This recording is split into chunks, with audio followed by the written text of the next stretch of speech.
আল্লাহ রাব্বুল আলামিন বলেন, وَإِذَا بُشِّرَ أَحَدُهُم بِالْأُنثَىٰ ظَلَّ وَجْهُهُ مُسْوَدًّا وَهُوَ كَظِيمٌ يَتَوَارَىٰ مِنَ الْقَوْمِ مِن سُوءِ مَا بُشِّرَ بِهِ أَيُمْسِكُهُ عَلَىٰ هُونٍ أَمْ يَدُسُّهُ فِي التُّرَابِ।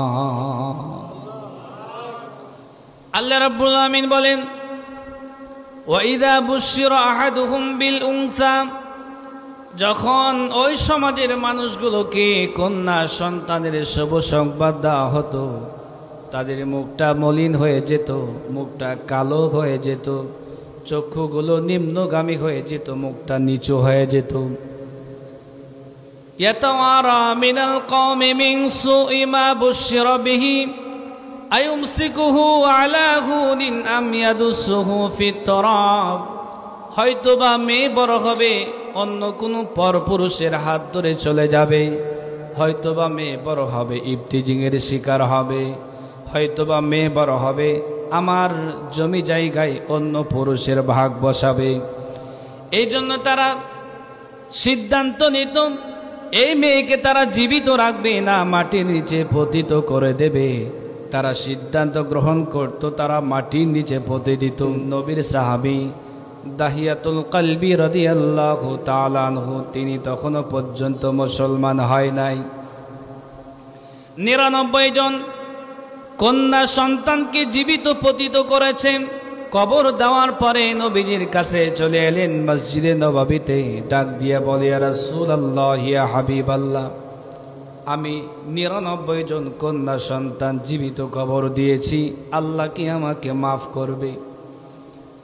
নবীজি ডাক দিয়ে বলেন, দাহিয়া রে, তুমি যত বেশি অপরাধ করো না কেন, মালিকের কাছে যখন তাওবা করেছো, মালিক সঙ্গে সঙ্গে তোমার জীবনের সব অপরাধ মাফ করে দিয়েছে। কিল্লাযী জাআলাশ শামসা ওয়াল কমারা বিহুসবান وفضل زمانا على زمان ونشهد أن سيدنا وحبيبنا ومولانا محمدا عبده ورسوله الذي أرسله بالحق بشيرا ونذيرا وداعيا إلى الله بإذنه وسراجا منيرا فقد قال الله تعالى في كلامه المجيد وفرقانه الحميد أعوذ بالله من الشيطان الرجيم بسم الله الرحمن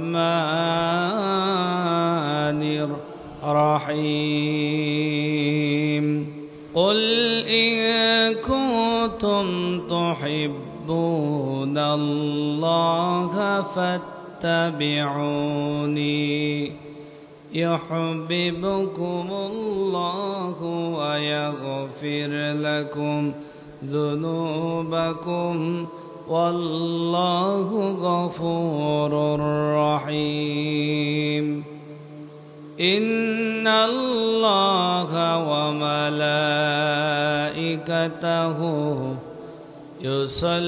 يصلون على النبي يا أيها الذين آمنوا صلوا عليه وسلموا تسليما আমি যদি কখনো তায়েফে যাই,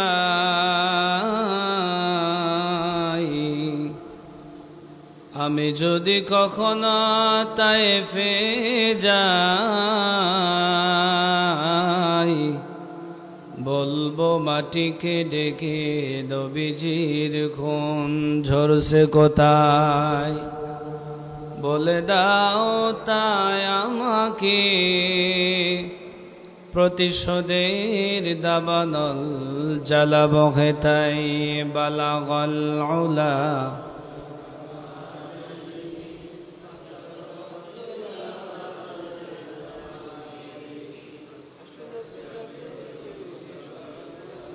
حسنت جميع خصاله صلوا عليه وعليه আলহামদুলিল্লাহ।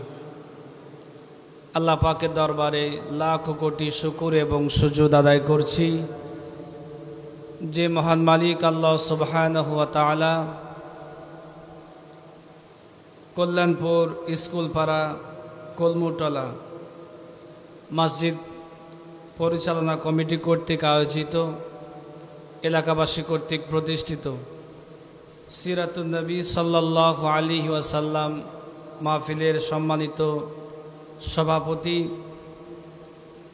হযরতুল আল্লাম হযরত মাওলানা মুহাম্মদ ইসলাম আলী সাহেব পেশ ইমাম চৈতন্যপুর মধ্যপাড়া জামি মসজিদ হায়াতে তয়্যিবা সিহাতি কুল্লিয়া কামনা করছি আল্লাহ তুমি দান করো, সবাই বলি আল্লাহুম্মা আমিন।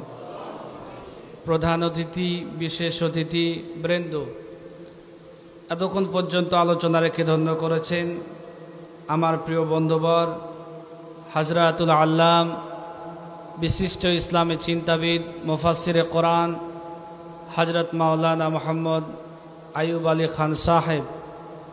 আল্লাহ পাক তার গোলামের কণ্ঠকে কোরআনের জন্য সারা বিশ্বময় কবুল করুন, সবাই বলি আল্লাহুম্মা আমিন। তিনি অসুস্থ, আল্লাহ পাক তাকে পূর্ণ শেফায়ে কুল্লিয়া আজিলা দান করুন। কোরআনের কথা বলার জন্য যতগুলো যোগ্যতা প্রয়োজন আল্লাহ পাক তার এই গোলামকে সে সুস্থতার নিয়ামত দান করে কোরআনের আলোচনা সারা বিশ্বময় যেন ছড়িয়ে দিতে পারে এমন তৌফিক সে মহান মালিক যেন দান করেন, সবাই বলি আল্লাহুম্মা আমিন। সামনে বসা মুসলমান ভাইরা, পর্দার আড়ালে আবেদা সালিহা সর্বগুণে গুণান্বিতা আমার মা এবং বোনেরা, সাউন্ড সিস্টেম ডেকোরেটর মাল্টিমিডিয়ামের ভাইরা, আমার আলোচনার ধ্বনি প্রতিধ্বনি যতদূর যাচ্ছে সবাইকে আমার আন্তরিক সালাম, আসসালামু আলাইকুম ওয়া রাহমাতুল্লাহি ওয়া বারাকাতুহু। আপনারা সবাই কেমন আছেন? আলহামদুলিল্লাহ। আমার সামনে যারা বসে আছেন, আমরা যারা চেয়ারে বসে আছি, আমাদের চাইতে আপনাদের মর্যাদা কিন্তু কম নয়। আমাদের চাইতেও দামি দামি মানুষগুলো কিন্তু নিচে বসে আছেন, কিন্তু একটা সিস্টেমের কারণে আমরা এখানে বসেছি, আপনি ওখানে বসেছেন। আপনাদেরকে যদি আমরা এখানে বসাতে পারতাম তাহলে আরও আমাদেরকে ভালো লাগতো। আল্লাহ সুবহানাহু ওয়া তাআলা কিয়ামতের দিন ওইরকম যেন একটা পরিবেশ তৈরি করে দেন, সবাই বলি আল্লাহুম্মা আমিন। আমরা শুনতে এসেছি নবী করিম সাল্লাল্লাহু আলাইহি ওয়াসাল্লামের সিরাত। সিরাত এবং মিলাদ যদিও দুইটি একই জিনিস, কিন্তু এর অনেক ব্যাখ্যা বিশ্লেষণ তাৎপর্য রয়েছে। আপনাদেরকে আমি সেই দিকে নিয়ে যেতে চাই না, একটা শিক্ষা বের করে আমরা আমল করব ইনশাআল্লাহ। নবী করিম সাল্লাল্লাহু আলাইহি ওয়াসাল্লামকে এমন একটি সময়ে দুনিয়াতে পাঠিয়েছিলেন, আপনারা সবাই জানেন সময়টা বড্ড খারাপ, জাহালিয়াতপূর্ণ সমাজ। এমন একটি সময়ে তার হাবিবকে দুনিয়ার জমিনে প্রেরণ করলেন যে সমাজে মারামারি, কাটাকাটি, হিংসা, বিদ্বেষ, যৌনাচার থেকে শুরু করে এমন কোনো পাপাচার নেই যে সমাজের মানুষগুলো করত না। এমনকি আপনারা যারা ইতিহাস পড়েছেন তারা জানেন নবীর একজন সাহাবী তখনও পর্যন্ত মুসলমান হয় নাই, তার নাম দাহিয়াতুল কালবি রাদিয়াল্লাহু তাআলা আনহু। তিনি নিজ হাতে ৯৯টি কন্যা সন্তানকে জীবিত কবর দিয়েছে, নাউজুবিল্লাহ। সম্মানিত উপস্থিতি, আল্লাহ রাব্বুল আমিন বিশ্বনবী মুহাম্মদুর রাসূলুল্লাহ সাল্লাল্লাহু আলাইহি ওয়াসাল্লামের উপর কোরআন আল কারীম অবতীর্ণ করলেন। আপনারা জানেন আল্লাহ পাক তার হাবিবকে যে সমাজে পাঠিয়েছেন সময়টাকে বলা হয় আয়ামে জাহিলিয়াতের সময়। যে সমাজে ভাইয়ের কোনো অধিকার ছিল না, মায়ের কোনো অধিকার ছিল না, বোনের কোনো অধিকার ছিল না, শ্রমিকের কোনো অধিকার ছিল না, মা বাবার কোনো অধিকার ছিল না। আল্লাহ রাব্বুল আলামিন ওই সমাজে তার হাবিবকে দুনিয়াতে প্রেরণ করলেন। একটা নারী জন্মগ্রহণ করেছে, তাকে জীবিত কবর দেওয়া হতো। আল্লাহর কোরআন প্রতিবাদ করেছে বিআইয়ি যামবিন কুতিলাত, কোন অপরাধ করেছে, কি অপরাধের কারণে তাকে জীবিত কবর দেওয়া হতেছে। আল্লাহ রাব্বুল আলামিন বলেন ওয়াইদা বুশিরা আহাদুহুম বিল উনসা যাল্লা ওয়াজহুহু মুসওয়াদ্দান ওয়া হুয়া কাযীম ইয়াতাওয়ারা মিনাল কওমি মিন সুই মা বুশিরা বিহি আয়ুমসিকুহু আলা হুনিন আম ইয়াদুসসুহু ফিত তুরাব। আল্লাহ রাব্বুল আলামিন বলেন ওয়াইদা বুশিরা আহাদুহুম বিল উনসা, যখন ওই সমাজের মানুষগুলোকে কন্যা সন্তানের শুভ সংবাদ দেওয়া হতো, তাদের মুখটা মলিন হয়ে যেত, মুখটা কালো হয়ে যেত, চক্ষুগুলো নিম্নগামী হয়ে যেত, মুখটা নিচু হয়ে যেত। ইয়াতাওয়ারা মিনাল কওমি মিন সুই মা বুশিরা বিহি আয়ুমসিকুহু আলা হুনিন আম ইয়াদুসসুহু ফিত তুরাব।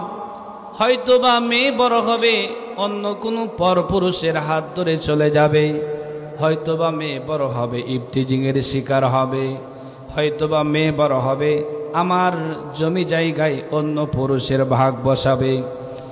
এই জন্য তারা সিদ্ধান্ত নিত এই মেয়েকে তারা জীবিত রাখবে না, মাটির নিচে পতিত করে দেবে।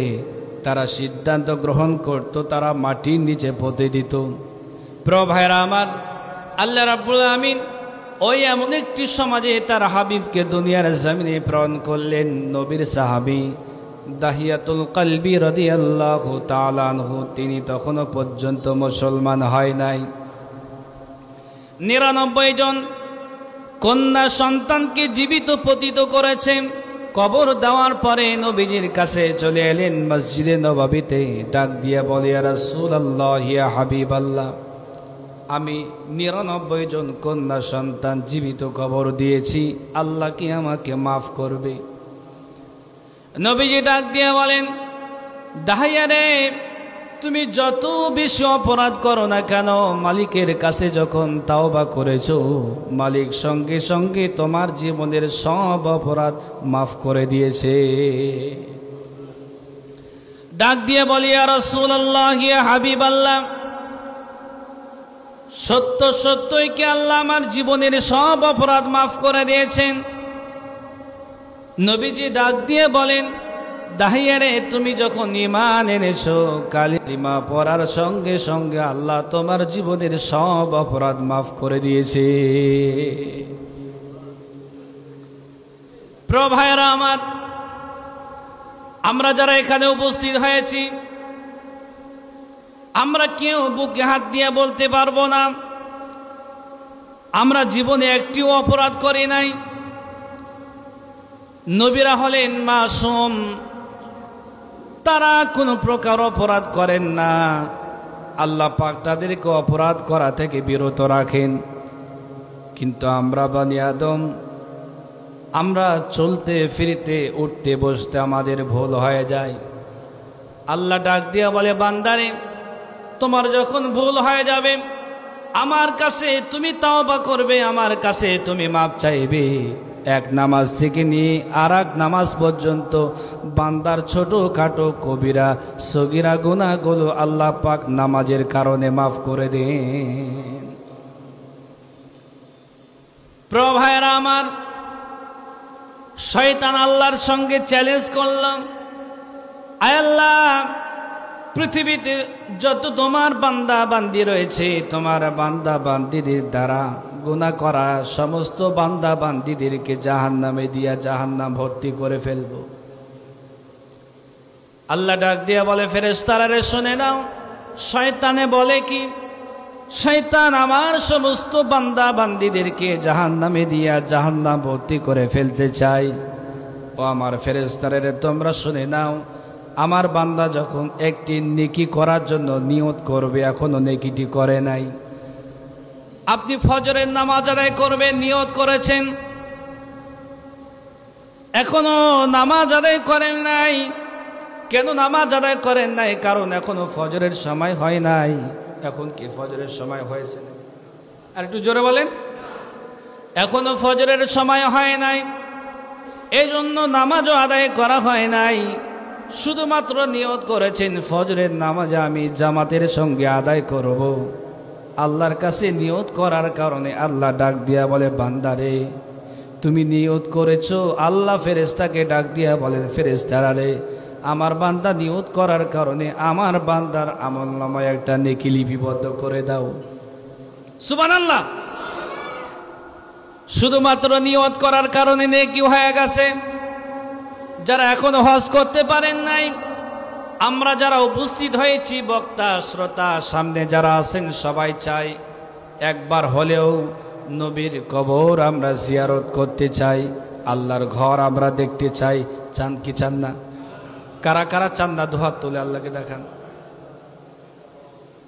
আপনারা চান না নাকি? আমি তো বলেছি কারা কারা চান না।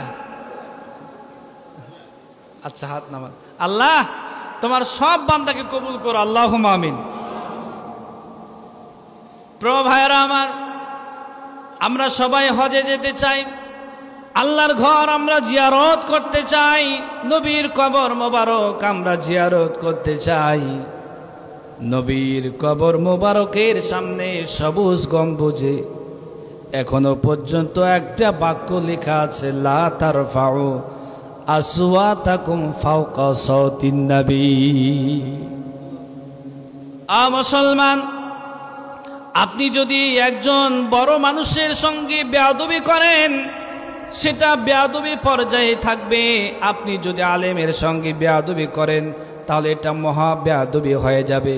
কিন্তু যদি নবীর সঙ্গে বেয়াদবি করেন, এটা বেয়াদবি হবে না, এটা হয়ে যাবে কুফরি।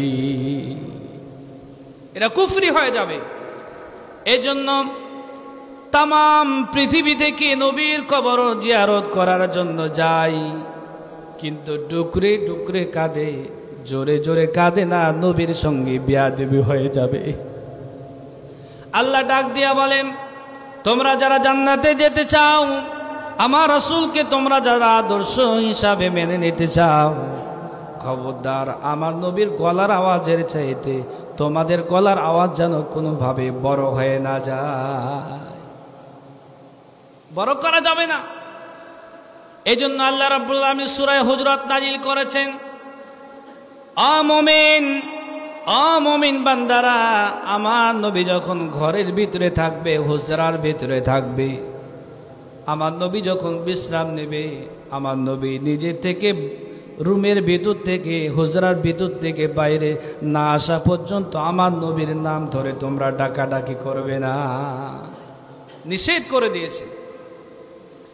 প্রিয় ভাইরা আমার, যে কথাটি বলছিলাম, আমরা হজ করার নিয়ত করেছি, কিন্তু সামর্থ্য নেই, এখনো আমরা আল্লাহ পাকের মেহমান হতে পারি নাই। আমরা যে নিয়ত করেছি, নিয়ত করার কারণে আল্লাহ আপনার আমার আমলনামায় একটা নেকি লিপিবদ্ধ করেছে। আরো আসতে বলেন সুবহানাল্লাহ, আরো আসতে বলি সুবহানাল্লাহ। আমরা তো শিবগঞ্জের মানুষ, চাঁপাইনবাবগঞ্জের মানুষ, চৈতন্যপুরের মানুষ, আমরা এলাকার মানুষ, ইসলামী আন্দোলনের ঘাঁটি এলাকা, যে ইসলামের যে এলাকা থেকে ইসলামী আন্দোলনের সূচনা হয়েছে, যে এলাকা থেকে ইসলামী আন্দোলনের দাবানল তামাম বাংলার জমিনে ছড়িয়ে পড়েছে, এই চাঁপাইনবাবগঞ্জে ইসলামী আন্দোলন করার জন্য কি শহীদ হয় নাই?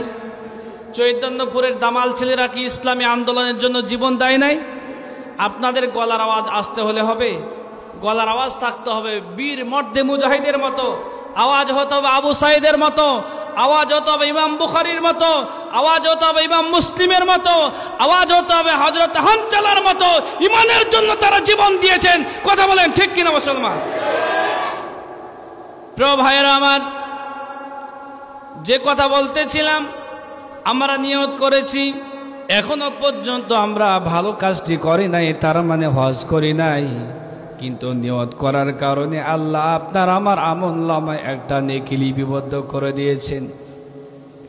আমরা যখন ফজরের নামাজ আদায় করব, আমরা যে হজের নিয়ত করেছি, আমরা যখন হজ্জের কার্য সম্পন্ন করব, আল্লাহ ডাক দিয়ে বলবেন, ফেরেশতারা রে, আমার বান্দা নিয়ত করেছে, কাজটা সম্পন্ন করেছে, একের ওপর 10টা তোমরা ক্রেসমার লাগায় দাও। আল্লাহ রাব্বুল আমিন এইভাবে বান্দা বান্দিকে মাফ করে দিবে। আর কেউ যখন একটি গুনাহ করার নিয়ত করবে,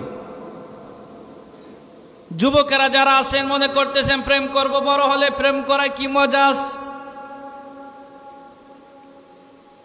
সম্মানিত উপস্থিতি, 18-র আগে বিয়ে নয়, 20-এর আগে বাচ্চা নয়, একটাই যথেষ্ট, 2টার কোনো প্রয়োজন নাই।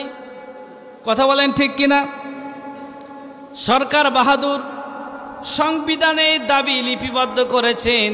সরকার বাহাদুর আল্লাহর কোরআনের কথা লিপিবদ্ধ করে নাই।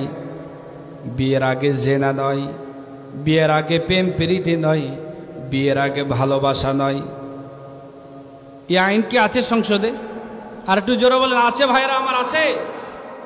প্রিয় ভাইরা আমার, সরকার বাহাদুর যদি এই আইনটি জারি করত, বিয়ের আগে জেনা নয়, 18-র আগে প্রেম নয়, এই আইনটি যদি জারি করত, আল্লাহর কসম, বাংলার জমিনে 2 বছরের শিশু থেকে 70 বছরের বৃদ্ধা পর্যন্ত ধর্ষিতা হতো না। আজ বাংলার জমিনে মা বোনেরা সবচাইতে বড় অসহায়, মা বোনেরা সবচাইতে বড় অসহায়। আপনি স্বামী বাচ্চারা, আপনি রাতের বেলায় ঘুমিয়ে যান, সকাল 8টার সময় ঘুম থেকে ওঠেন, কিন্তু আপনার বিবি সাহেবা উঠে 3টার সময় সমস্ত কার্যবলী সম্পন্ন করে আপনার জন্য নাস্তা রেডি করে। আবার ঘুম যায় সবার শেষে, তাদের কাজের কোনো ডিউটির শেষ নাই। সম্মানিত উপস্থিতি, এজন্য আমি বলতে চাই, মা বোনের কথা আমার সামনে আসবে, মা বোনদের সম্পর্কে গুরুত্বপূর্ণ কিছু মেসেজ আমি দিতে চাই।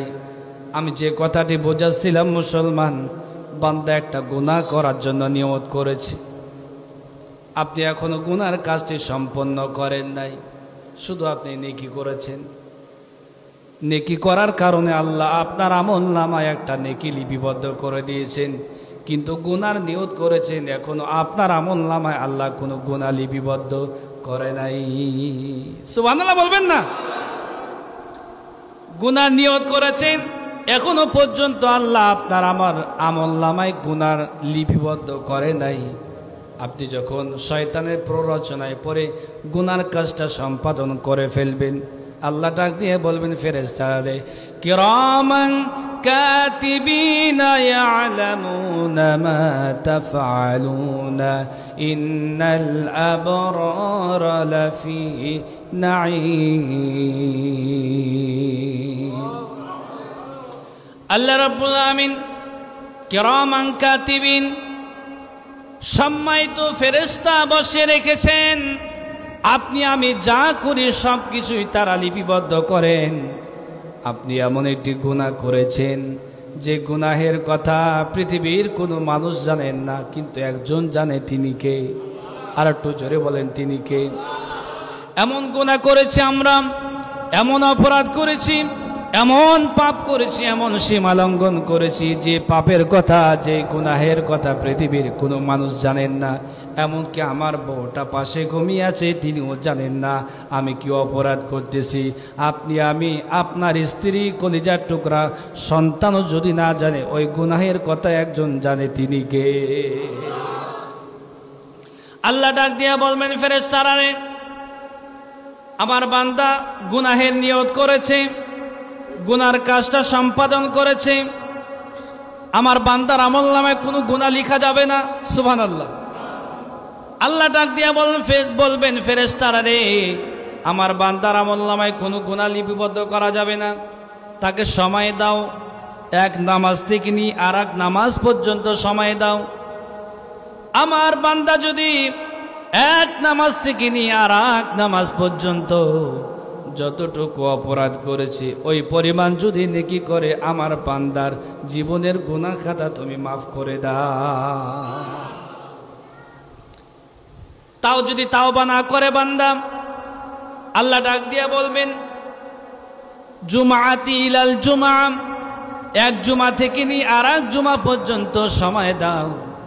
এক জুমা থেকে নিয়ে আর এক জুমা পর্যন্ত আমরা যখন আল্লাহর কাছে অনুতপ্ত হই, আল্লাহকে বলি আল্লাহ অপরাধ করেছি, আল্লাহ ডাক দিয়ে বলবেন, ও আমার ফেরেশতারা রে, আমার বান্দার জীবনের সব অপরাধ মাফ করে দাও।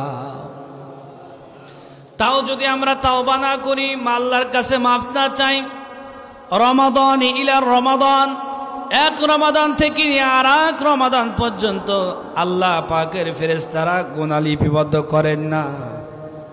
আপনি যদি এক রমাদান থেকে নিয়ে আর এক রমাদান পর্যন্ত আল্লাহর কাছে তাওবা করেন, আল্লাহ জীবনের সব অপরাধ মাফ করে দিবে।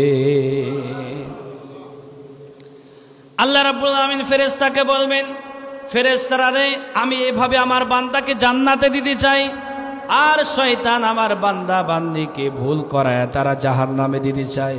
আমার বান্দা যত অপরাধ করুক না কেন, আমার কাছে মাপ চাওয়া মাত্র আমার বান্দা জীবনের সব অপরাধ মাফ করে দেব।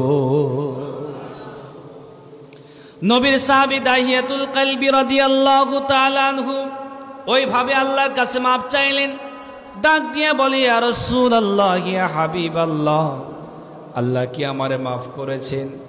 আমি তো অনেক বড় অপরাধ করেছি। নবীজি ডাক দিয়ে বলেন, দাহিয়া, তুমি এমন কি অপরাধ করেছো যে অপরাধের কারণে আল্লাহ পাক তোমারে মাফ করতে চায় না? ওই ঘটনা আপনারা সবাই জানেন, সেই দিকে আমি যেতে চাই না।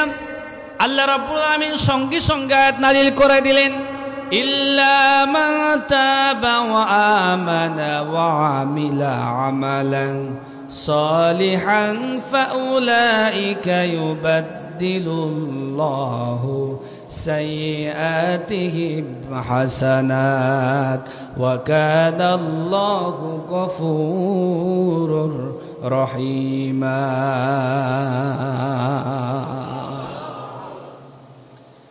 আল্লাহ রাব্বুল আমিন বলেন, ইল্লা মান তাবা ওয়া আমানা ওয়া আমিলা আমালান সালিহান।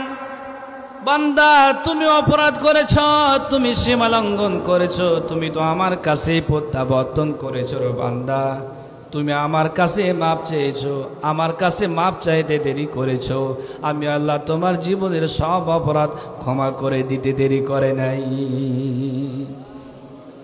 আল্লাহ রাব্বুল আমিন বলেন, قل يا عبادي الذين أسرفوا على أنفسهم لا تقنطوا من رحمة الله إن الله يغفر الذنوب جميعا إنه هو الغفور الرحيم।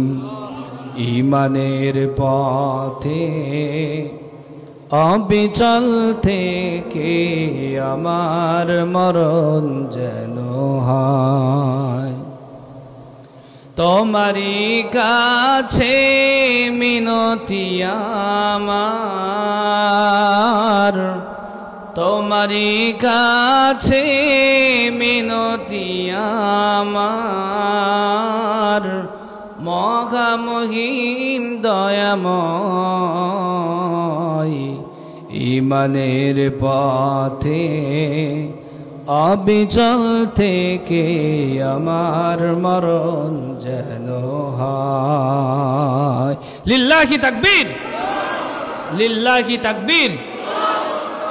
আল্লাহ রাব্বুল আমিন বলেন,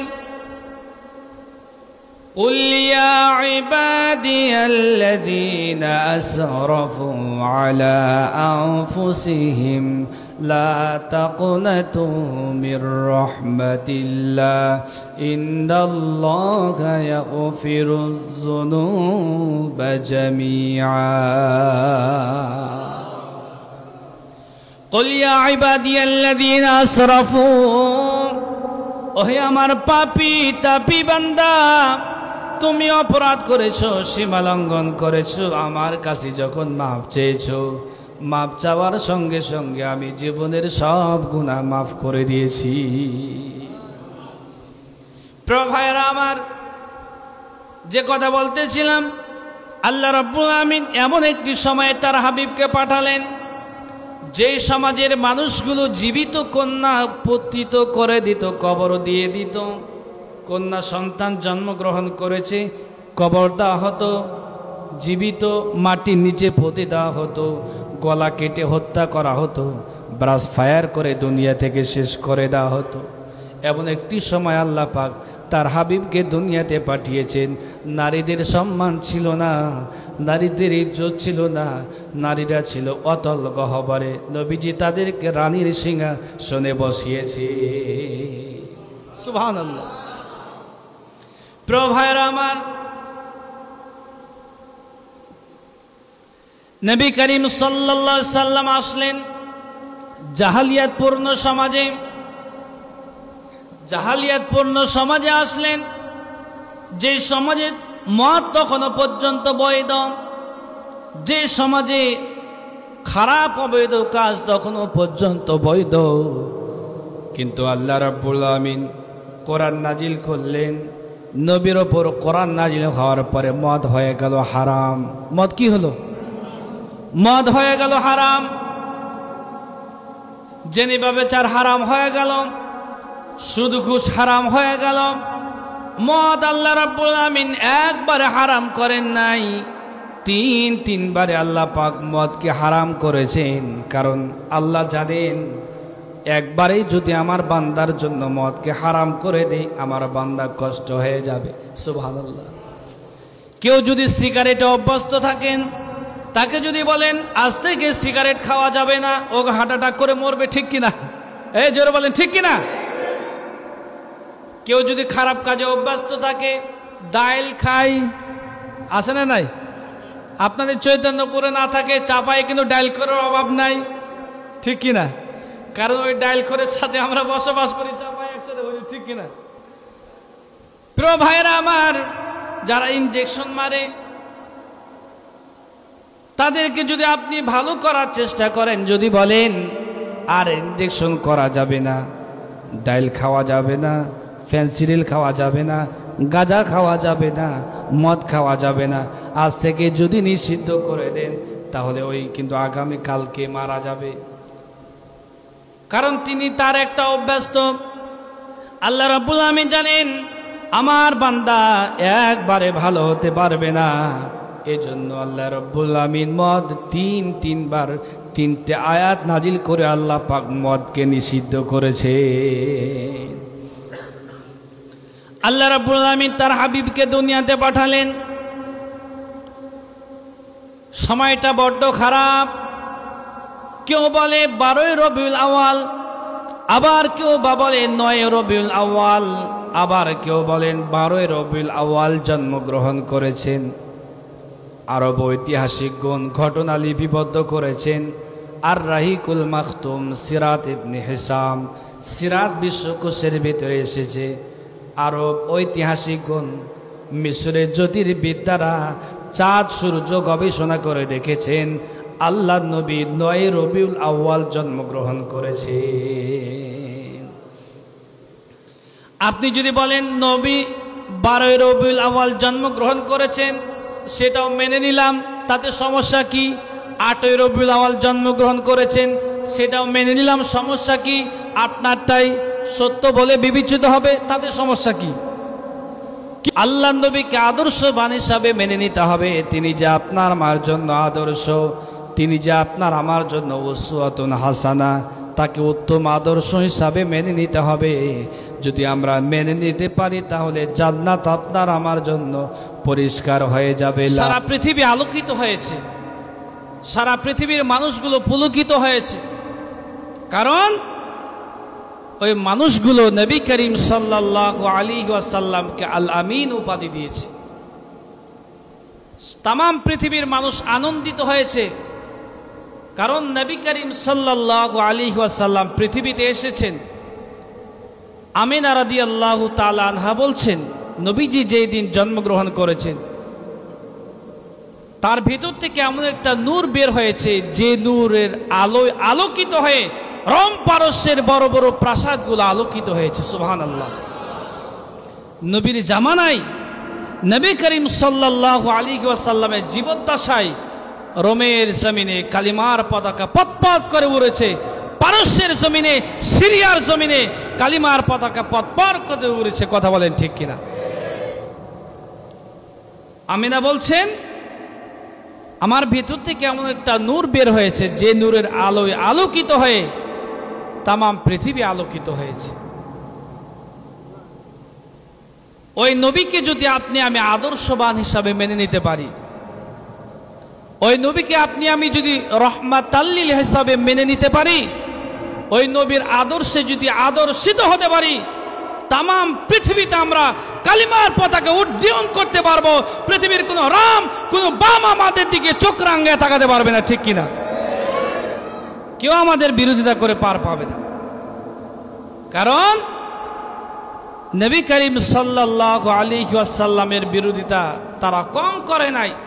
নবীজি যেন মক্কার জমিনে থাকতে না পারে, নবীজির কোরআন আল কারীম যেন মক্কার জমিনে একেবারে স্তব্ধ হয়ে যায়, এজন্য তারা চেষ্টার কোন প্রকার কমতি করেন নাই।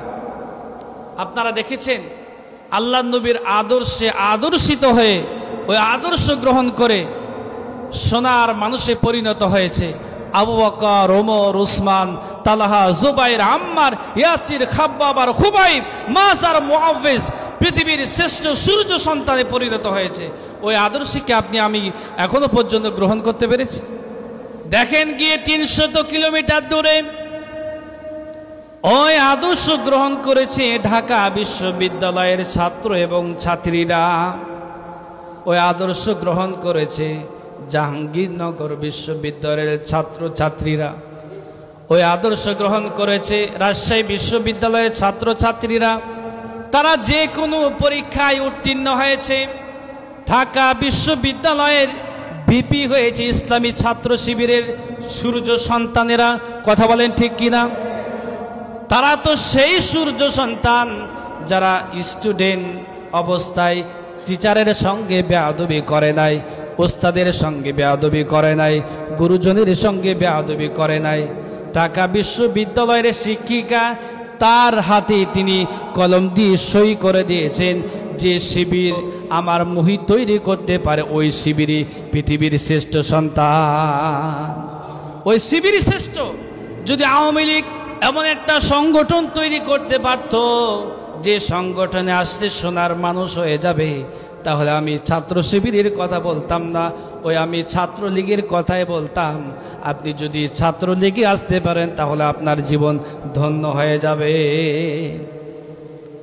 আমরা তো বিভিন্ন সময় বিভিন্ন সংগঠনের নাম শুনেছি, বিভিন্ন জায়গা আমরা গিয়েছি, বিভিন্ন বিশ্ববিদ্যালয়ে আমরাও পড়াশোনা করেছি। আমরা দুই ভাই বসে আছি, দুই ভাই কিন্তু আমরা কুষ্টিয়া বিশ্ববিদ্যালয় থেকে মাস্টার্স করেছি। দাওয়ায়ান ইসলামিক স্টাডিজের ওপর আমরা মাস্টার্স করেছি। মুফতি আমির হামজা করেছে আল কোরআনের ওপর, আমরা করেছি দাওয়ায়ান ইসলামিক স্টাডিজের ওপর। কোনো টিচার, কোনো ম্যাডাম আজ পর্যন্ত বলতে পারে নাই ইসলামী ছাত্র শিবিরের ছাত্র ছাত্রীরা ওস্তাদ গুরুজনের সঙ্গে বেয়াদবি করেছে।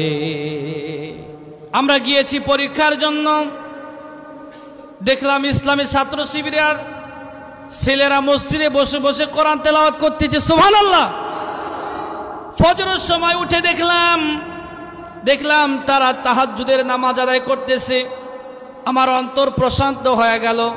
এমন একটি সংগঠনে যদি আমি সম্পৃক্ত হতে পারি, তাদের জীবন যেমন পরিবর্তন হয়েছে, আমি ওমর ফারুকের জীবনও পরিবর্তন হয়ে যাবে, এতে কোনো সন্দেহ নাই। আপনারা শুনেছেন, জানেন, জাহাঙ্গীরনগর বিশ্ববিদ্যালয়ের কুলাঙ্গার মানিক 100 মেয়েকে ধর্ষণ করে মিষ্টান্ন বিতরণ করে। যে সংগঠন 100 মেয়েকে ধর্ষণ করে মিষ্টান্ন বিতরণ করে, যে সংগঠন তাকে শাস্তি দিতে পারে নাই, ওই সংগঠন আপনি আমি করতে পারি না, ঠিক কিনা? প্রিয় ভাইয়ের আমার, যে সংগঠন শিক্ষা দিতে পারে নাই, প্রচন্ড শীতের রাতে টিচারের সঙ্গে এমন বেয়াদবি করেছে, টিচারকে পানিতে চুবিয়েছে, টিচারকে পানিতে চুবিয়েছে, টিচারকে থাপ্পড় মেরেছে, টিচারকে লাঞ্ছিত আর অপমানিত করেছে। কিন্তু আমাদের সূর্য সন্তানেরা একটা দেখাতে পারবেন না টিচারের সঙ্গে বেয়াদবি করেছে, ঠিক কিনা? আমরা দেখেছি তারা টিচারের পা ধুয়ে দিয়েছে, টিচারেরাই তাদের প্রশংসা করেছে। কথা বলেন ঠিক কিনা? সম্মানিত প্রিয় ভাইরা আমার, নবী করিম সাল্লাল্লাহু আলাইহি ওয়াসাল্লাম পৃথিবীতে আসলেন, তামাম পৃথিবীকে আলোকিত করলেন, রাহমাতাল লিল আলামিন। জন্মগ্রহণ করেছেন। জন্মগ্রহণ করার পরে নবীর দাদা আব্দুল মুত্তালিব আল্লাহর নবীকে 2 হাতে নিয়ে বুকের সঙ্গে আলিঙ্গন করে জড়িয়ে ধরলেন। চলে গেলেন কাবা শরীফের চত্বরে, আল্লাহর কাছে লম্বা সময় দোয়া করলেন, মালিক, তুমি আমার কলিজার টুকরা সন্তান আব্দুল্লাহর ঘর আলোকিত করে তুমি ফুটফুটে একটা সন্তান দান করেছো, তুমি তারে দীর্ঘজীবী করো, ভালো রাখো, সুস্থ রাখো। এবং আব্দুল মুত্তালিব নবীজির নাম রাখলেন মোহাম্মদ। জোরে জোরে বলে সাল্লাল্লাহু আলাইহি ওয়াসাল্লাম। মোহাম্মদ মানে প্রশংসিত। মোহাম্মদ মানে কি? মোহাম্মদ মানে প্রশংসিত। तमाम পৃথিবীতে নবী করিম সাল্লাল্লাহু আলাইহি ওয়াসাল্লামের প্রশংসা হতেছে। যেখানে আল্লাহ পাকের নাম উচ্চারণ হতেছে, সঙ্গে সঙ্গে মুহাম্মাদুর রাসূলুল্লাহ আল্লাহ রাব্বুল আমিন তার হাবিবের রিসালাতের ঘোষণা দিয়েছে। আপনি কল্পনা করতে পারতেছেন? একটু বিবেককে চিন্তা করেন। রহমতের নবী, রহমাতাল লিল আলামিন, যাকে আল্লাহ সারে পাওয়ার দিয়ে দুনিয়াতে পাঠিয়েছেন। আর আল্লাহ হলেন রব্বুল আলামিন। যিনি হলেন রব্বুল আলামিন, তিনি তার হাবিবকে রহমাতাল লিল আলামিন ঘোষণা দিয়েছেন। আল্লাহ পাকের যত জায়গাতে আল্লাহ পাকের ক্ষমতা রয়েছে, সপ্ত আসমান এবং সপ্ত জমিনে আল্লাহ পাকের ক্ষমতা রয়েছে, তত জায়গার জন্য আল্লাহ পাক তার হাবিবকে রহমাতাল লিল আলামিন বলে ঘোষণা করেছে। জোরে জোরে বলি সুবহানাল্লাহ। আল্লাহর নবী দুনিয়াতে আসলেন, আরবের মানুষগুলো খুশি হয়ে গেল। আমার আগে আমার প্রিয় বন্ধুবর কি চমৎকার ভাবে আপনাদের মাঝে বর্ণনা করেছেন। আল্লাহর নবী যেদিন জন্মগ্রহণ করেছেন, আবু লাহাবের দাসী শুআইবিয়া, আল্লাহ নবী জন্মগ্রহণ করেছেন, এ খবরখানা আবু লাহাবের কানে দেবার সঙ্গে সঙ্গে আবু লাহাব খুশিতে মত্ত খারাপ হয়ে সারা জীবনের জন্য শুআইবিয়াকে মুক্ত করে দিয়েছে। ডাক দিয়া বলে, শুআইবিয়া, আর গোলামের জিনজিরে তোমাকে আবদ্ধ থাকতে হবে না, তোমাকে মুক্ত করে দিলাম, মুক্ত করে দিলাম। জোরে জোরে বলি সুবহানাল্লাহ। সারা জীবনের জন্য মুক্ত করে দিলেন। আবু লাহাব খুশি, আবু জেহেলও খুশি, আবু তালাব তো আরো খুশি, কারণ আমার নাতি জন্মগ্রহণ করেছেন, তার সঙ্গে আমি খেলাধুলা করব। বানু সাদিয়া গোত্রের লালিত পালিত হওয়া শুরু হয়ে গেল। 5 এবং 6 বছর বয়সে বাবার কথা মনে পড়ে গেল। ডাক দিয়া বলে, মা, খেলাধুলা শেষে প্রত্যেক বাবা তার সন্তানকে কোলে নিয়ে চলে যায়। আমার কি বাবা দুনিয়াতে বেঁচে নেই? আমি আমার বাবার সঙ্গে সাক্ষাৎ করতে চাই। আম্মা জান আমিনা রাদিয়াল্লাহু তাআলা আনহা অন্তর কেঁপে উঠল। ডাক দিয়ে বলে, বাবা রে, তুমি তোমার বাবারে কোথায় পাবা? তোমার বাবা তো অনেক আগেই দুনিয়ার সফর শেষ করেছে। সুবহানাল্লাহ। 480 কিলোমিটার মক্কা থেকে মদিনায় চলে গেলেন। তখনও পর্যন্ত মদিনার নাম মদিনা নামকরণ করা হয় নাই। ওই সময় মদিনার নাম ছিল ইয়াসরিব। কি নাম ছিল? ওই সময় মদিনার নাম ছিল ইয়াসরিব। সঙ্গে ছিলেন উম্মে আয়মান, আর সঙ্গে ছিলেন বিশ্বনবী মুহাম্মদুর রাসূলুল্লাহ সাল্লাল্লাহু আলাইহি ওয়াসাল্লামের দাদা আব্দুল মুত্তালিব আর আম্মা জান আমিনা রাদিয়াল্লাহু তাআলা আনহা। দীর্ঘ 1 মাস অতিবাহিত করলেন। 1 মাস অতিবাহিত করে আবার চলে আসবেন বাবার দেশ, মায়ের দেশ। প্রতিমধ্যে আবাওয়া নামক স্থানে নবী করিম সাল্লাল্লাহু আলাইহি সাল্লামের মা আম্মা জান আমিনা মৃত্যুবরণ করলেন। দুনিয়া আসার আগে বাবার এতিম হয়ে গেলেন। 6 বছর বয়সে নবীজি মায়ের এতিম হয়ে গেলেন। যাদের মা দুনিয়া থেকে বিদায় নিয়েছে, এখানে মা হারা অনেক সন্তানেরা আছে। আপনারা জানেন মায়ের মতো নিঃস্বার্থ ভালোবাসা কেউ দিতে পারে না। পৃথিবীতে সবার ভালোবাসার ভিতরে স্বার্থ আছে, মায়ের ভালোবাসার ভিতরে কোনো স্বার্থ নাই। আপনি আপনার সন্তানকে দেখে শান্তি পাবেন না, আপনি আপনার স্ত্রীর দিকে তাকায় শান্তি পাবেন না।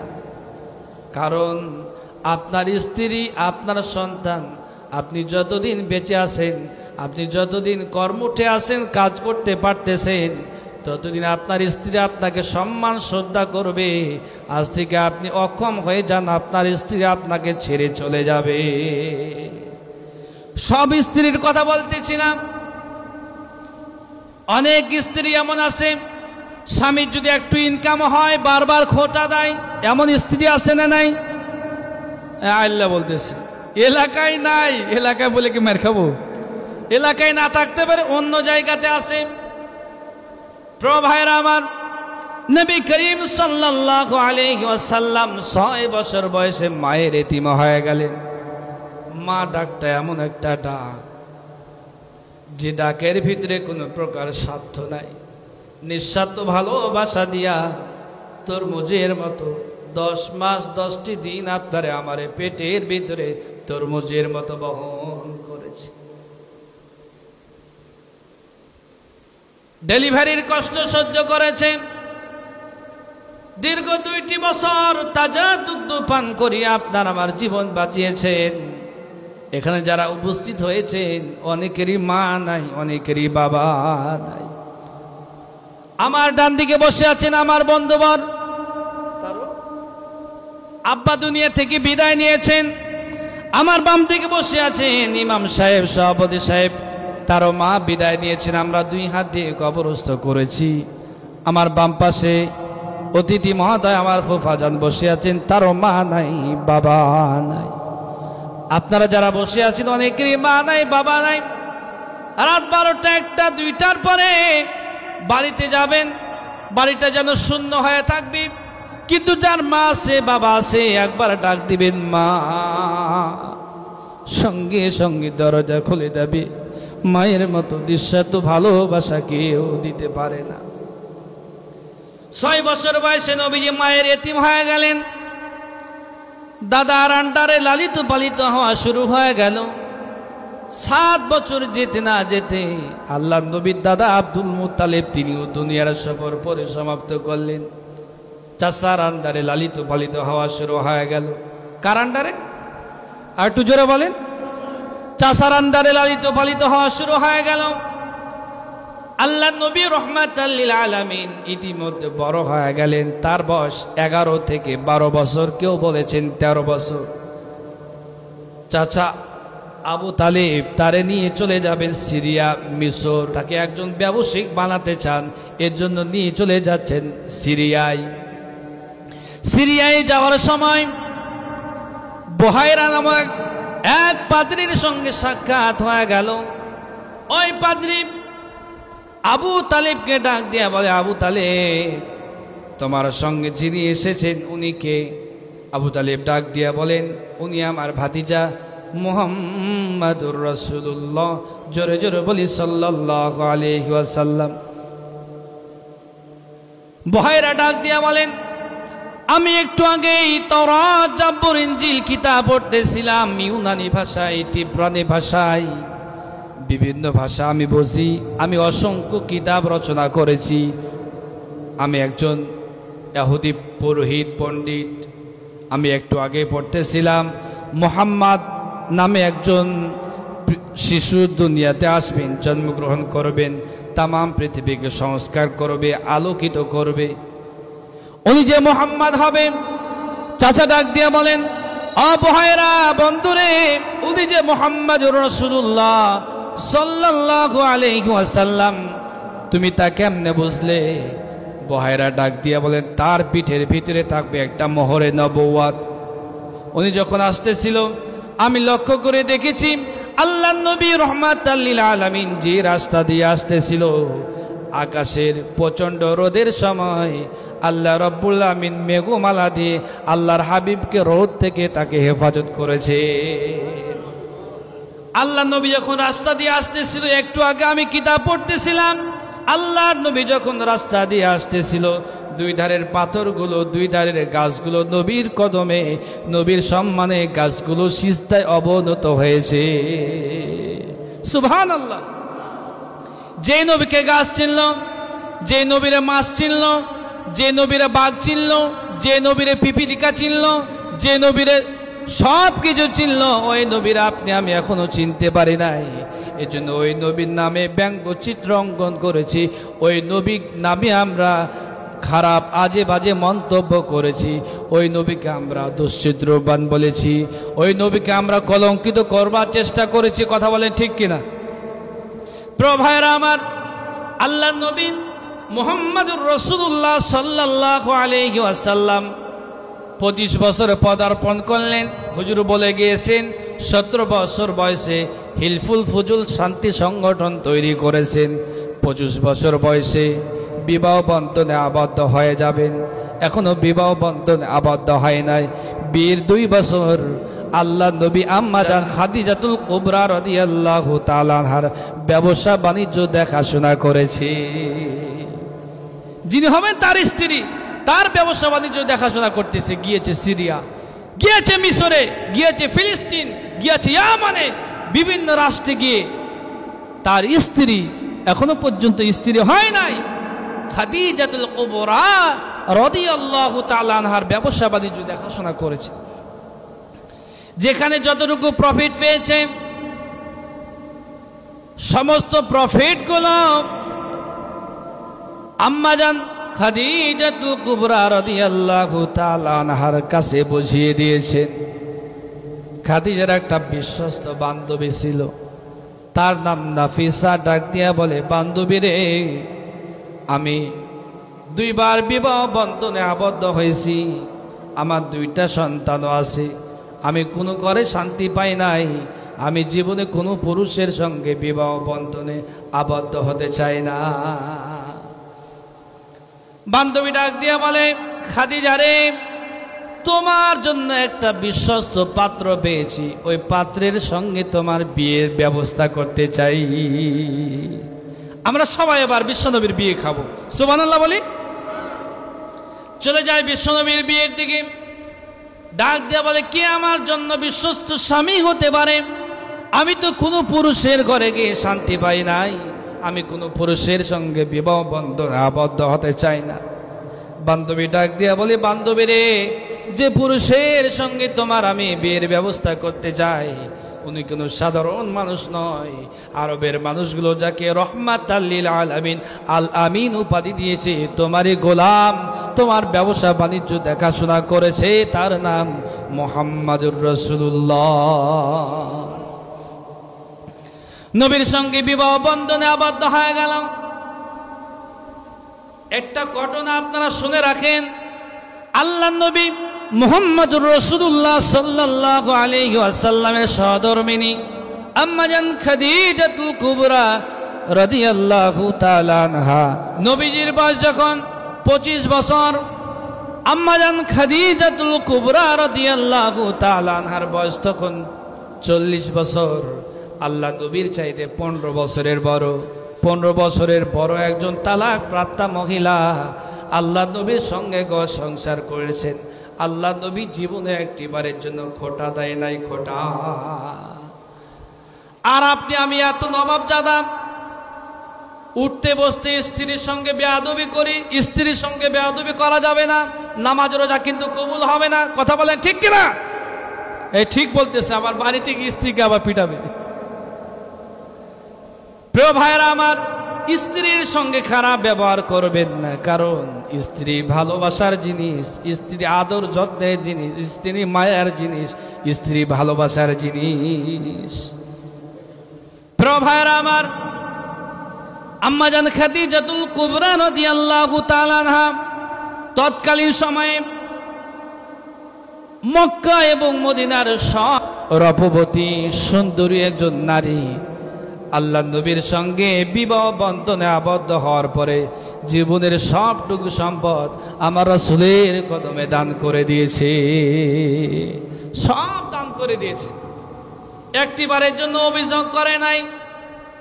বুঝতেছেন, মক্কা মদিনার সবচাইতে ধনবতী রূপবতী একজন মেয়ে জীবনের সবটুকু সম্পদ আমার রাসূলের কদমে দান করে দিয়েছে। একটিবারের জন্য প্রশ্ন করে নাই, রাসূলুল্লাহ আপনি আমার সম্পদ কোন পথে ব্যয় করেছেন, কোন পথে? অথচ দুঃখজনক বিষয় হলো সত্য, আপনি যদি আপনার স্ত্রীর কাছে 500 টাকা ধার নেন, 500 বছর পার হয়ে যাবে। যদিও কেউ 500 বছর হায়াত পায় না, যদি কেউ 500 বছর হায়াত পেয়ে থাকে, 500 বছর পার হয়ে যাবে, 500 টাকা পরিশোধ হবে না। কেউ কি বলতে পারবেন স্ত্রীর কাছ থেকে ধার নেওয়া টাকা পরিশোধ করতে পেরেছেন? কেউ বলতে পারবেন? ফুফা আপনি পেরেছেন?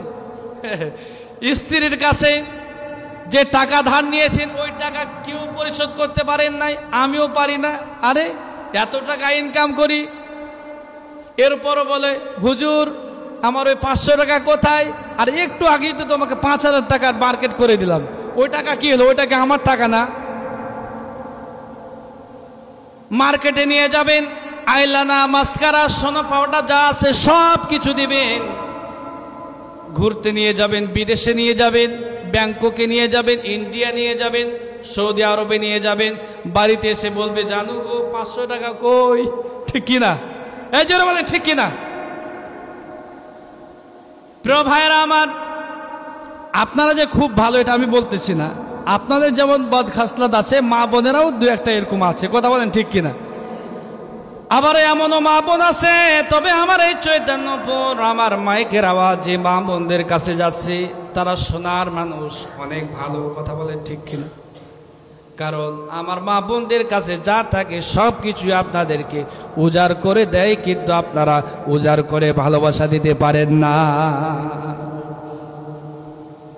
প্রিয় ভাইরা আমার, আমি যে কথা বলতেছিলাম, জীবনের সব সম্পদ দিয়ে দিল, একবারের জন্য প্রশ্ন করে নাই।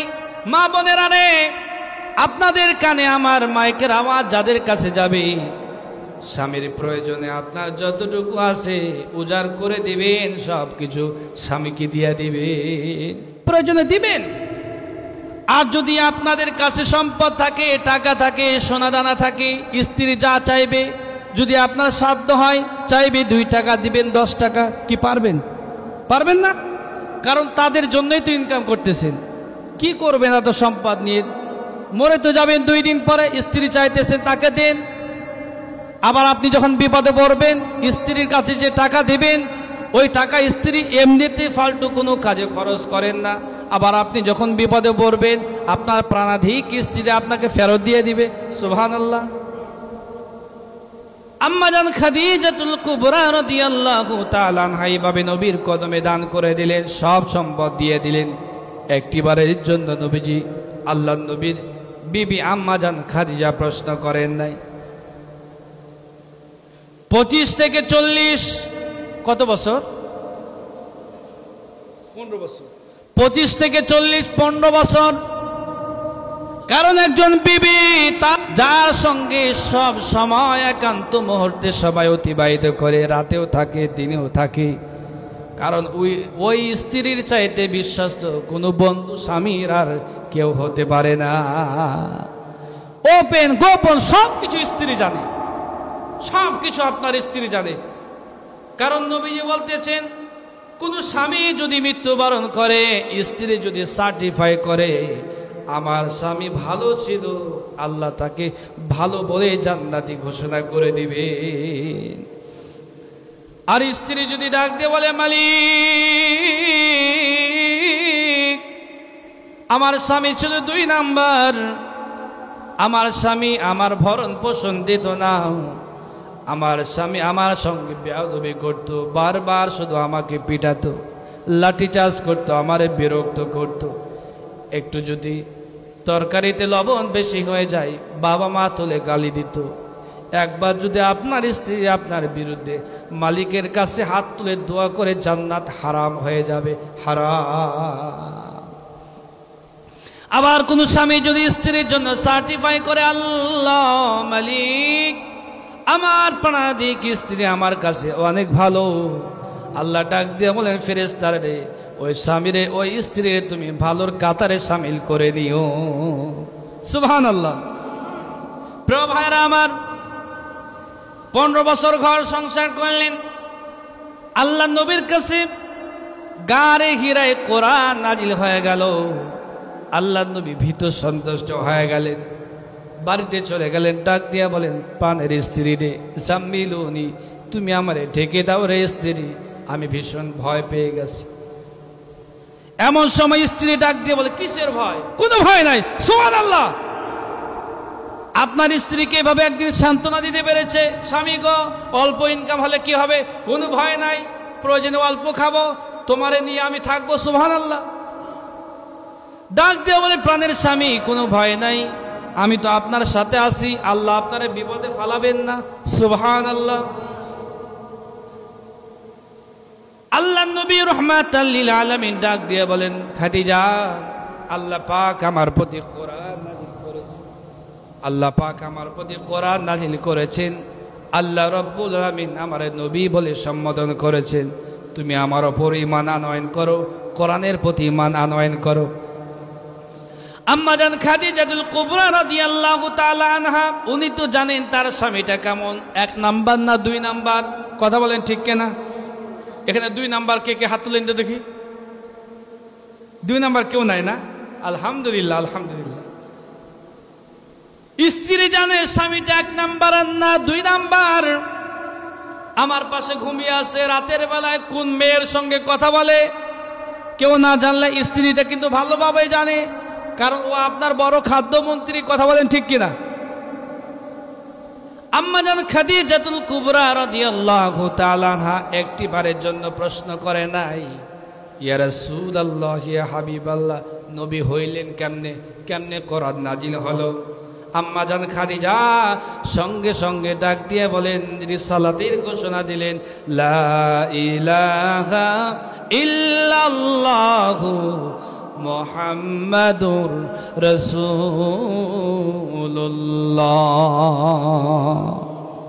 আপনি যে আল্লাহর নবী, আপনি যে রাহমাতাল লিল আলামিন, সেটা আপনার সঙ্গে বিবাহ বন্ধনে আবদ্ধ হওয়ার পর থেকে বুঝতে পেরেছি আপনি সাধারণ কোনো মানুষ নয়, আপনি রাহমাতাল লিল আলামিন। জোরে জোরে বলি সুবহানাল্লাহ।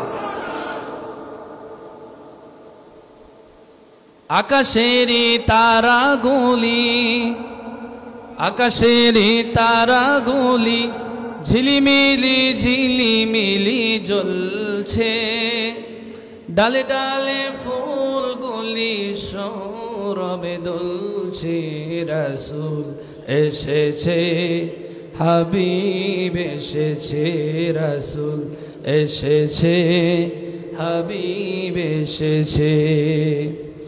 আরব দেশে কাবার পাশে মানবের সেরা মানব এসেছে, আমিনার ঘরে চন্দ্র দলে, ডালে ডালে পাখিরা গান ধরেছে, রাসূল এসেছে, হাবিব এসেছে, রাসূল এসেছে, হুজুর এসেছে, রাসূল এসেছে, নবী এসেছে, রাসূল এসেছে, রহমত এসেছে।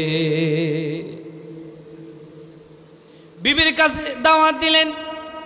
বিবির কাছে দাওয়াত দেওয়ার পরে চলে গেলেন আবু বকরের কাছে। ডাক দিয়ে বলে, আবু বকর, আল্লাহ পাক আমার প্রতি কোরআন নাজিল করেছেন, আল্লাহ পাক আমারে নবী বলে ঘোষণা করেছেন, আমার প্রতি ঈমান আনয়ন করো, কোরআনের প্রতি ঈমান আনয়ন করো। আবু বকর এক সেকেন্ডের জন্য দেরি করে নাই। স্ত্রী যেমন গোপন খবর জানে, বন্ধু গোপন খবর জানে, আমার এই বন্ধুটা 1 নাম্বার না 2 নাম্বার। ডাক দিয়া বলি, ইয়া রাসূলুল্লাহ, নবী গো, আপনার সঙ্গে আমি 20 বছরের বন্ধুত্ব। আপনি যে আল্লাহর নবী, সাধারণ কোনো মানুষ নয়, এটা আমি আগে থেকেই বুঝতে পেরেছি। আবু বকর কালিমা পড়ে মুসলমান হয়ে গেল। আল্লাহ রাব্বুল আমিন নবী করিম সাল্লাল্লাহু আলাইহি সাল্লামের প্রতি কোরআন নাজিল করলেন, ইকরা বিসমি রাব্বিকাল্লাযী খলাক, খলাকাল ইনসানা মিন আলাক, ইকরা ওয়া রাব্বুকাল আকরাম আল্লাযী আল্লামা বিল কলম। কোরআন নাজিল হয়ে গেল। কোরআন নাজিল হওয়ার পরে আল্লাহ রাব্বুল আমিন তার হাবিবের প্রতি আরেকখানা আয়াত নাজিল করলেন, ওয়া আনদির আশীরাতাকাল আকরাবিন। হে রাসূল, মক্কার পরিবেশ ভালো নয়, প্রকাশ্যে কালিমার দাওয়াত দেওয়া যাবে না, কৌশল অবলম্বন করতে হবে। যদি প্রকাশ্যে দাওয়াত দেন, মক্কার জমিনে কালিমার দাওয়াত কোরআনের বাণী কি স্তব্ধ করে দেবে, আর মক্কার জমিন থেকে কোরআনের আওয়াজ বের হতে দেবে না। এ ভাইরা, 70 বছর যে এত জুলুম নির্যাতনে ছিলেন, কোরআনের দাওয়াত কি ইসলামী আন্দোলনের কর্মীরা কি কোরআনের দাওয়াত দেওয়া বন্ধ করে দিয়েছে, না গোপনে গোপনে কোরআনের দাওয়াত দিয়েছেন? হিকমত অবলম্বন করেছেন, হিকমত অবলম্বন করে কোরআনের দাওয়াত দিয়েছেন। ওরা জানে যদি হিকমতে কোরআনের দাওয়াত না দেওয়া যায়, প্রকাশ্যে দাওয়াত দিতে হবে, প্রয়োজনে জীবন দিতে হবে, রক্ত দিতে হবে, ফাঁসির মঞ্চে ঝুলতে হবে কোরআনের জন্য। কথা বলেন ঠিক কিনা মুসলমান? প্রিয় ভাইরা আমার, এরপরেও নবীজি কোরআনের দাওয়াত দেওয়া বন্ধ করে দেন নাই। প্রিয় ভাইরা আমার, আল্লাহ রাব্বুল আমিন ডাক দিয়ে বলেন, ওয়া আনদির আশীরাতাকাল আকরাবিন। হে নবী, গোপনে গোপনে দাওয়াত দেন, মক্কার পরিবেশ ভালো নয়, নিকট আত্মীয়দের কাছে দাওয়াত দিন, পরিবারস্থ মানুষকে আগে দিনের দাওয়াত দিন। আল্লাহ রাব্বুল আমিন বলেন, ইয়া আইয়ুহাল্লাযীনা আমানু কু আনফুসাকুম ওয়া আহলিকুম নারা। ওহে যারা ঈমান এনেছো, আল্লাহ 89 জায়গাতে ইয়া আইয়ুহাল্লাযীনা আমানু এই শব্দটি ব্যবহার করেছেন। আল্লাহ বলতেছেন, ওহে যারা ঈমান এনেছো। আল্লাহ বড় ভালোবাসেন, বড় মায়া করেন, বড় দয়া করেন ঈমানদারদেরকে। আল্লাহ বলছেন, ঈমান যারা এনেছো, কু আনফুসাকুম, তোমরা আগে নিজে নিজেকে জাহান্নামের আগুন থেকে বাঁচাও, ও আহলিকুম নারা, এরপরে পরিবারস্থ মানুষকে জাহান্নামের আগুন থেকে বাঁচাও। কেন আল্লাহ কথা বললেন নিজে আগুন থেকে বাঁচাও? কারণ আপনি যদি নিজে জাহান্নামে যান, তাহলে আপনি নিজে যদি জাহান্নামে যান, কার কাছে আপনি দাওয়াত দেবেন? এই জন্য আল্লাহ বললেন, আগে নিজেই জাহান্নামের আগুন থেকে বাঁচো। ও বন্ধুরা রে, চৈতন্যপুরবাসী, জাহান্নামের আগুন এত কঠিন, দুনিয়ার আগুন যদি হাতে লাগে হাতটা পুড়ে যাবে, দুনিয়ার আগুন যদি চামড়ায় লাগে চামড়া পুড়ে যাবে, দুনিয়ার আগুন যদি চুলে লাগে চুলগুলো ভস্কে যাবে, চুপসে যাবে, চুলগুলো ভস্ম হয়ে যাবে। জাহান্নামের আগুন এত কঠিন, যেখানে লাগুক না কেন সঙ্গে সঙ্গে কলিজা পুড়ে সারকার হয়ে যাবে। এই জন্য আল্লাহ বলছেন আগে জাহান্নামের আগুন থেকে নিজে বাঁচাও, এরপরে আহাল পরিবারকে জাহান্নামের আগুন থেকে বাঁচাও। প্রিয় ভাইরা আমার, আল্লাহ নবী রাহমাতাল লিল আলামিন 1 নয় 2 নয় 3টি বছর কালিমার দাওয়াত দিলেন, গোপনে দাওয়াত দিলেন। বিরোধিতা শুরু হয়ে গেল। আল্লাহ নবী রাহমাতাল লিল আলামিন 3টি বছর শিয়াবে আবি তালিবের উপত্যকায় বন্দি মানবতার জীবন যাপন করেছে। 3 বছর বন্দি মানবতার জীবন যাপন করেছেন। গাছের লতা পাতা খেয়ে মানবতার জীবন যাপন করেছেন, গাছের বাকল খেয়ে মানবতার জীবন যাপন করেছেন, ছাগলের চামড়াগুলো ভিজায়া ভিজায়া খেয়েছেন। কোনো প্রকারের খাবার নাই। আরবের মানুষগুলো কাফেরেরা আল্লাহ নবীকে সর্বস্তরের বয়কট করেছে, বয়কট। কোনো প্রকারের খাবার নাই। খাবার যখন শেষ হয়ে গেছে, নবী মানবতার জীবন যাপন করেছেন। এরপরও আল্লাহর কাছে নবীজির স্পেশাল দোয়া, মুস্তাজাবুদ দোয়া, দাওয়াত দোয়াটা করেন নাই। চৈতন্যপুরবাসী মা বোনেরা যারা পর্দার আড়ালে আছেন, মায়েরা রে, দিলের কান দিয়ে আলোচনা শুনুন। পৃথিবীতে আল্লাহ যত পয়গম্বর পাঠিয়েছেন, সমস্ত পয়গম্বরের একটা স্পেশাল দোয়া আছে। ওই দোয়াকে বলা হয় দাওয়াতুন মুস্তাজাব। কি বলা হয়? দাওয়াতুন মুস্তাজাব মানে এমন একটি দোয়া যে দোয়া করলে সঙ্গে সঙ্গে কবুল হয়ে যায়। হযরতে আইয়ুব আলাইহিস সালাম যখন বড় বিপদে পড়ে গেছে, 18 বছর, কেউ বলেছে 3 বছর, কেউ বলেছে 8 বছর, কেউ 28 বছর পর্যন্ত বর্ণনা করেছেন। ধরে নিলাম 18 বছর কুষ্ঠরোগে মানবতার জীবন যাপন করেছেন। পোকা যখন জিহ্বায় লেগেছে, ডাক দিয়ে বলে, মালিক আমি তোমার ইবাদত করতে চাই, জিহ্বাটা যদি খেয়ে শেষ করে দেই, আমি তোমার রব, তুমি যে আমার রব, তোমার নামের আমি জিকির করতে পারবো না। আল্লাহর কাছে দোয়া করেছেন দাওয়াতুন মুস্তাজাব। দাওয়াতুন মুস্তাজাব দোয়া করার সঙ্গে সঙ্গে হযরতে আইয়ুব আলাইহিস সালামকে সঙ্গে সঙ্গে ভালো করে দিয়েছেন। হযরত ইউনূস আলাইহিস সালাম মাছের পেটে, ঠিক কি না? ইউনূস নবী মাছের পেটে না বাবজান? ইউনূস তো মাছের পেটে। ইউনূস আলাইহিস সালাম মাছের পেটে, ত্রিবিহ অন্ধকার। ওয়াজান্নুনি إذ ذهب مغاضبا فظن أن لن نقدر عليه فنادى في الظلمات। এটা বহু বচন। আল্লাহ বলছেন ত্রিবিহ অন্ধকার, মাছের পেটের অন্ধকার, স্থলভাগের অন্ধকার, রাতের অন্ধকার, ত্রিবিহ অন্ধকারের ভিতরে আল্লাহর পয়গম্বর হযরত ইউনূস আলাইহিস সালাম দাওয়াতুল মুস্তাজাব দোয়াটি করেছেন। আল্লাহ ডাক দিয়ে বলেন, ফাস্তাজাবনা লাহু ওয়া নাজাইনাহু মিনাল গাম্মি ওয়া কাযালিকা নুনজিল মুমিনিন। আমার নবী ইউনূস আমার কাছে মুস্তাজাবুদ দাওয়াত দোয়াটি করেছেন, আমি আমার নবী ইউনূসকে বাঁচায় দিয়েছি। এভাবে যদি কিয়ামত পর্যন্ত আমার মুমিন বান্দা বান্দিরা যদি আমার কাছে দোয়া করে, তাদেরকে আমি বিপদ থেকে বাঁচায় দেব। জোরে জোরে বলি সুবহানাল্লাহ। হযরত নূহ আলাইহিস সালাম 950 বছর কালিমার দাওয়াত দিলেন। মাত্র 80 জন মানুষ কালিমা পড়ে মুসলমান হয়েছে। আল্লাহর কাছে দোয়া করলেন, মালিক আর কেউ আমার উপর ঈমান আনয়ন করবে না। আল্লাহ ডাক দিয়ে বলে, ইউনূস রে, নবী নূহ, তোমার উপর যারা ঈমান আনয়ন করেছে তারা ব্যতীত আর একজনও তোমার উপর ঈমান আনয়ন করবে না। আল্লাহর কাছে দোয়া করলেন, আয় আল্লাহ আমার উপর যেহেতু কেউ ঈমান আনয়ন করবে না, যতগুলো তোমার কাফের বান্দা বান্দি রয়েছে সবাইকে তোমার আযাব আর গজব দিয়ে দুনিয়া থেকে শেষ করে দাও।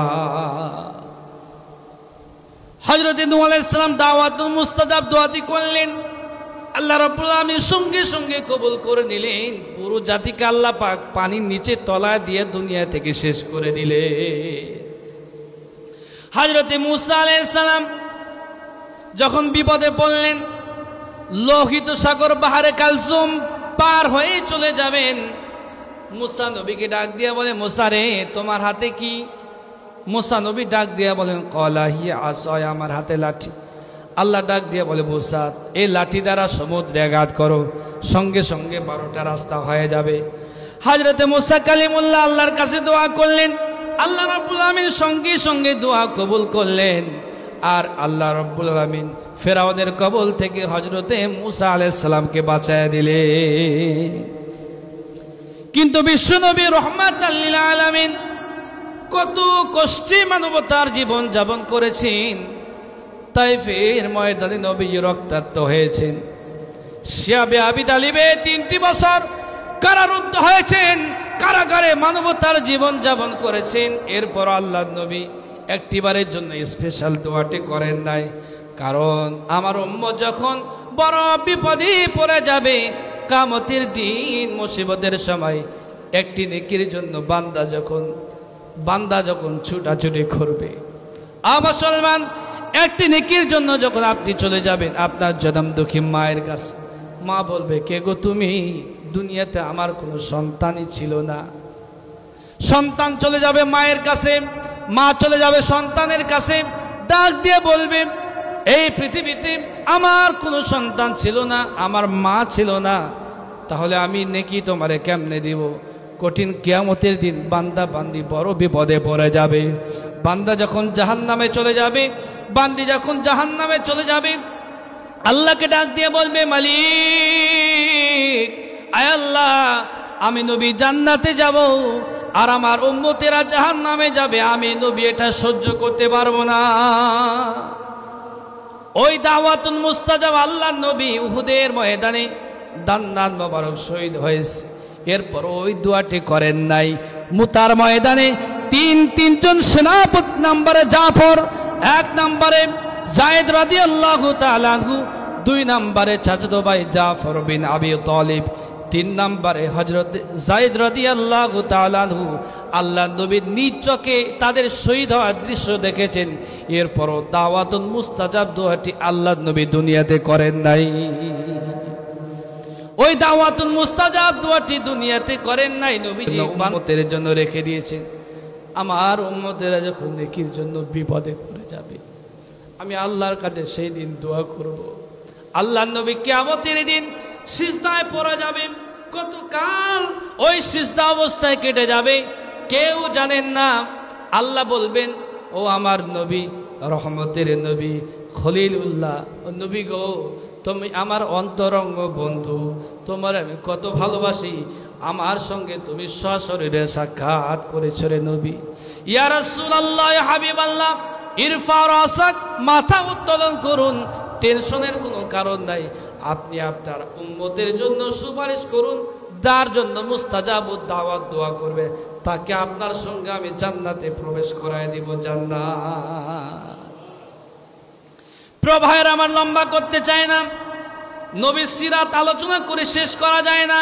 আল্লাহ রাব্বুল আমিন যেমন আলহামদুলিল্লাহি রাব্বিল আলামিন, আল্লাহ নবীর জন্য লকব ব্যবহার করেছেন, ওয়ামা আরসালনাকা ইল্লা রাহমাতাল লিল আলামিন। আল্লাহর গুণগান যেমন গেয়ে শেষ করা যায় না, নবীর গুণগান গেয়ে তেমন শেষ করা যাবে না। মা বোনদের সম্পর্কে 2 মিনিট বলে এখানে উপস্থিত হয়েছেন মা বোনেরা, রে আপনারা 4টা কাজ করবেন। 1 নম্বরে সালাত খামসাহা, আপনারা 5 ওয়াক্ত নামাজ জামাতের সাথে আদায় করবেন।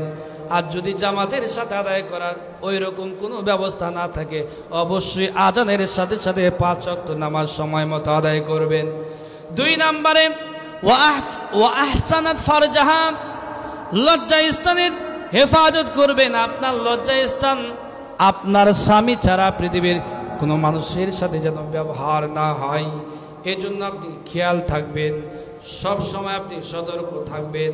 3 নম্বরে রমাদানের সিয়াম পালন করবেন। 4 নম্বরে পর্দার ভিতরে আপনি থাকবেন।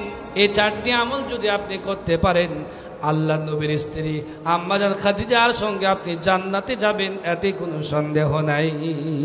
আলামিন গভীর রজনীতে রাতের বেলায় দাওয়াত দিয়ে আসতেন, কখনো বা 1টা, কখনো বা 2টা, কখনো বা 3টা বেজে যেত। আমরা যখন বিভিন্ন জায়গায় মাহফিলে যাই, রাতে আসতে কখন 2টা বাজে, কখন 3টা বাজে, কখন 4টাও বেজে যায়। অনেক সময় পার হয়ে যেত। বাড়িতে এসে একটাবার করাঘাত করতেন খাদিজা, অমনি দরজা খুলে দিত। আল্লাহর নবী একদিন প্রশ্ন করলেন, খাদিজা রে, তুমি কি ঘুমাও না? যত রাতে আমি আসি একটি বার করাঘাত করি, খাদিজা তুমি সঙ্গে সঙ্গে দরজা খুলে দাও, তুমি কি ঘুমাও না? খাদিজা ডাক দিয়ে বলি, ইয়া রাসূলুল্লাহ, ইয়া হাবিবাল্লাহ, আপনি চিরয়েতিম, মা নাই, বাবা নাই, দাদা নাই, চাচা নাই, কেউ নাই, সারা পৃথিবীর মানুষ আপনার বিরোধিতা করতেছে। আপনি আমার বাড়ির দরজায় এসে যদি খাদিজা খাদিজা বলে ডাক দেন, যদি ডাকতে থাকেন, আমি খাদিজার বেয়াদবি হয়ে যাবে। এজন্য আপনি যতক্ষণ পর্যন্ত বাড়িতে না আসেন, আপনাকে সারা আমি খাদিজা বিছানায় পিঠ দিয়ে ঘুমাই না। নবীর সিরাত আলোচনা করে শেষ করা যাবে না, করতেও পারবে না। যারা এসেছিল তারাও শেষ করতে পারে নাই, আমিও পারবো না।